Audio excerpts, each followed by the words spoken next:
আমরা বলেছিলাম এই চুপ করে রাখেন না। আমরা বলেছিলাম শেখ হাসিনার লেসপেন্সার চুপ্পু বাংলাদেশের রাষ্ট্রপতির ক্ষমতার মস্তদে থাকতে পারে না। কথাটা ভালো লাগে নাই? কথাটা ভালো লাগে নাই আপনাদের?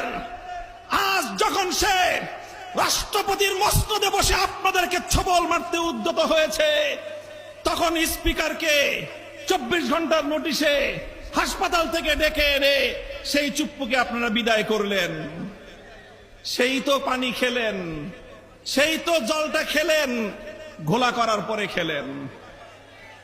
এখনো বলছি, গণভোটের গণরায় মেনে নিন, জুলাই সনদ অক্ষরে অক্ষরে বাস্তবায়ন করুন।